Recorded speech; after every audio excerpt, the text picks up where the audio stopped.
ताब्यात घेतलेला आहे। वळूया पुढच्या बातमीकडे। डोंबिवलीमध्ये शास्त्रीनगर रुग्णालयामध्ये शिंदेंच्या शिवसेनेचा नगरसेवक रमेश म्हात्रे आणि त्याच्या सहकाऱ्यांनी महिला डॉक्टर आणि कर्मचाऱ्यांना अमानुषपणे मारहाण केली होती। या मारहाणीचा व्हिडिओ व्हायरल झाल्यानंतर सर्व स्तरातून संताप व्यक्त झालेला होता। दरम्यान ज्या डॉक्टरला मारहाण झाली होती त्या पीडित डॉक्टरच्या आईनं एक भावनिक पोस्ट शेअर करत संताप व्यक्त केलाय। या आईची पोस्ट आपण पाहतोय। मस्तीनं माजलेल्या गुंडांनी नुसतं मारलं नाही तर एका सिंगल आईच्या काळजाला हात घातलाय। माझा डॉक्टर मुलगा गेली 8 दिवस कॉट खालीही उतरेना।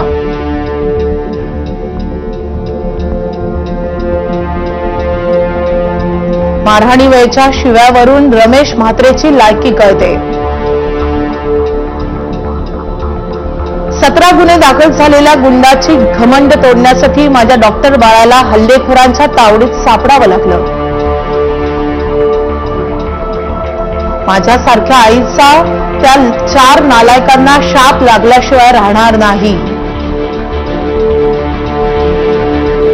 माझ्या डॉक्टर बाळावर एकूण 31 वार करण्यात आले। रमेश म्हात्रेनं 7 वार केले। 3 किलोचे रजिस्टर डोक्यात मारले। बॉडीगार्डनं अवघड जागी लाथ मारली। 2 वार केले। दुसऱ्या गुंडानं 8 वार केले।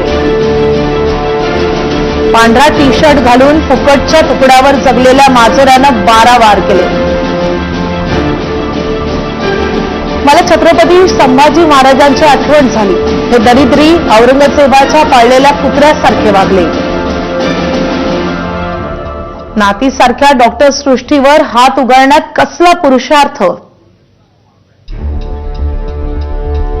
डॉक्टर सृष्टीच्या मारल्यानं माझा मुलगा पुढे झाला आणि कारण नसताना बळी ठरला। म्हात्रे आणि त्याच्या गुंडांनी माझ्या डॉक्टर बाळाची आणि स्टाफची लोटांगण घालून माफी मागावी। लोक साधं कुत्र्याला दगड मारू देत नाहीत। या माजलेल्या 73 वर्षाच्या गुंडानं 27 वर्षाच्या डॉक्टरवर हात उचलला।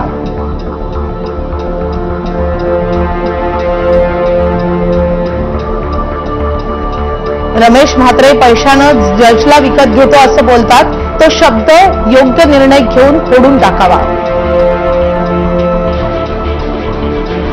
अटक होताच छाती दुखली म्हणून रमेश म्हात्रे पुन्हा डॉक्टरकडेच गेला। आता तरी अक्कल यावी अशा शब्दात या आईनं तिचा संताप व्यक्त केला।